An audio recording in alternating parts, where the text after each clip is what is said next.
Capítulo 3. Primeiras pregações. Nos primeiros dias do ano 30, antes de suas gloriosas manifestações, avistou-se Jesus com o Batista no deserto triste da Judéia, não muito longe das areias ardentes da Arábia.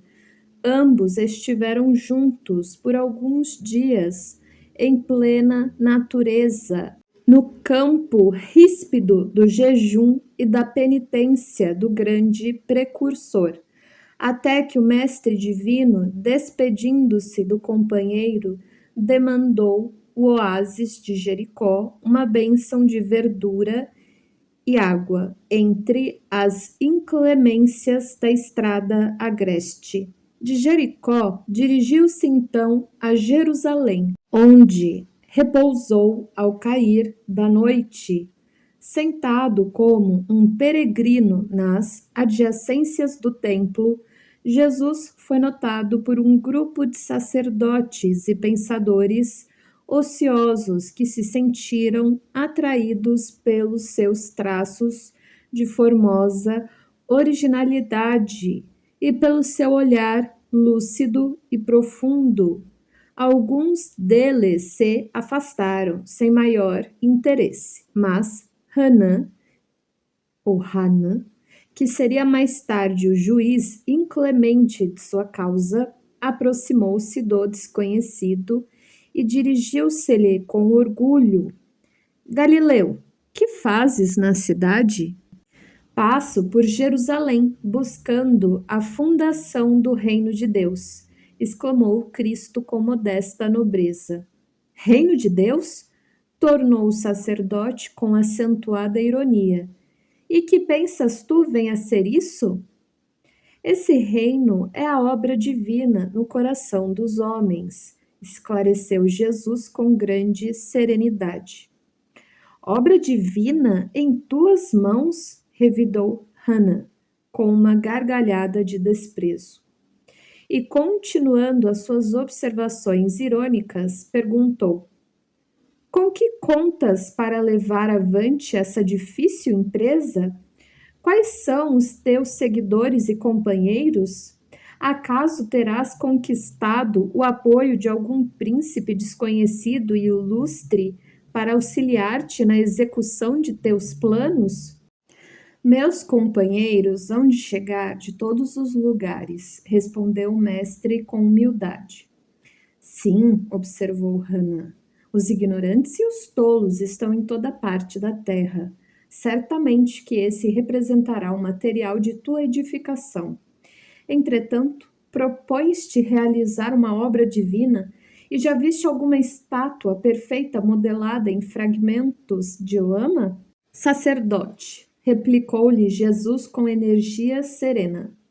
Nenhum mármore existe mais puro e mais formoso do que o do sentimento, e nenhum cinzel é superior ao da boa vontade sincera. Impressionado com a resposta firme e inteligente, o famoso juiz ainda interrogou: Conheces Roma ou Atenas? Conheço o amor e a verdade, disse Jesus convictamente.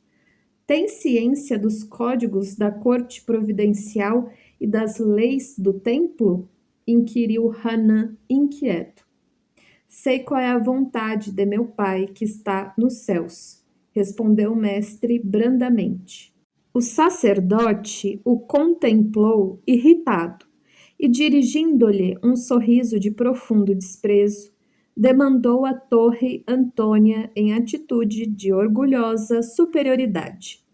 No dia seguinte, pela manhã, o formoso peregrino foi ainda visto a contemplar as maravilhas do santuário, antes alguns minutos de internar-se pelas estradas banhadas de sol, a caminho de sua Galiléia distante. Daí algum tempo, depois de haver passado por Nazaré, descansando igualmente em Caná, Jesus se encontrava nas circunvizinhanças da cidadezinha de Carfanaum, como se procurasse com viva atenção algum amigo que estivesse à sua espera. Em breves instantes ganhou as margens do Tiberíades e se dirigiu resolutamente a um grupo alegre de pescadores, como se de antemão os conhecesse a todos. A manhã era bela, no seu manto diáfano de radiosas neblinas. As águas transparentes vinham beijar os eloendros, espécie de planta, também conhecida como espirradeira ou loendro, da praia, como se brincassem ao sopro das virações perfumadas da natureza. Os pescadores entoavam uma cantiga rude e, dispondo inteligentemente as barcas móveis, deitavam as redes em meio à profunda alegria. Jesus aproximou-se do grupo e, assim que dois deles desembarcaram em terra, falou-lhes com amizade. Simão e André, filhos de Jonas, venho da parte de Deus e vos convido a trabalhar pela instituição de seu reino na terra. André lembrava-se de já o ter visto nas cercanias de Betsaida e do que lhe haviam dito a seu respeito, enquanto Simão, embora agradavelmente surpreendido, o contemplava enleado, perplexo, atônito. No entanto, quase a um só tempo, dando expansão aos seus temperamentos acolhedores e sinceros, exclamaram respeitosamente: Sede bem-vindo! Jesus, então, lhes falou docemente do Evangelho com um olhar incendido de júbilos divinos. Estando muitos outros companheiros do lago a observar de longe os três, André, manifestando a sua tocante ingenuidade, exclamou comovido: Um rei? Mas em Carfanaum existem tão poucas casas? Ao que Pedro obtemperou como se a boa vontade devesse suprir todas as deficiências. O lago é muito grande e há várias aldeias circundando estas águas. O reino poderá abrangê-las todas. Isso dizendo, fixou em Jesus o olhar perquiridor, como se fora uma grande criança meiga e sincera, desejosa de demonstrar compreensão e bondade. O Senhor esboçou um sorriso sereno e, como se adiasse com prazer as suas explicações para mais tarde, inquiriu generosamente: Quereis ser meus discípulos? André e Simão se interrogaram a si mesmos, permutando sentimentos de admiração embevecida. Refletia Pedro que homem seria aquele onde já lhe escutara o timbre carinhoso da voz íntima e familiar?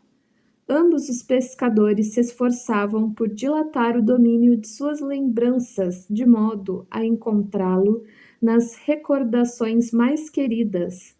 Não sabiam, porém, como explicar aquela fonte de confiança e de amor que lhes brotava no âmago do espírito. E sem hesitarem, sem uma sombra de dúvida, responderam simultaneamente: Senhor, seguiremos os teus passos. Jesus os abraçou com imensa ternura, e como os demais companheiros se mostrassem admirados e trocassem entre si ditérios ridicularizadores, o mestre, acompanhado de ambos e de grande grupo de curiosos, se encaminhou para o centro de Carfanaum, na qual se erguia a intendência de Antipas. Entrou calmamente na coletoria e, avistando um funcionário culto, conhecido publicano da cidade, perguntou-lhe: Que fazes tu, Levi? O interpelado fixou-o com surpresa, mas, seduzido pelo suave magnetismo de seu olhar, respondeu sem demora: Recolho os impostos do povo, devidos a Herodes. Queres vir comigo para recolher os bens do céu? Perguntou-lhe Jesus com firmeza e doçura. Levi, que seria mais tarde o apóstolo Mateus, sem que pudesse definir as santas emoções que lhe dominaram a alma, atendeu comovido. Senhor, estou pronto. Então vamos, disse Jesus abraçando-o. Em seguida, o numeroso grupo se dirigiu para a casa de Simão Pedro, que oferecera ao Messias acolhida sincera em sua residência humilde, onde o Cristo fez a primeira exposição de sua consoladora doutrina, esclarecendo que a adesão desejada era a do coração sincero e puro, para sempre, às claridades do seu reino. Iniciou-se naquele instante a eterna união dos inseparáveis companheiros. Na tarde desse mesmo dia, o mestre fez a primeira pregação da Boa Nova na Praça Ampla, cercada de verdura e situada naturalmente junto às águas. No céu vibravam harmonias vespertinas, como se a tarde possuísse também uma alma sensível.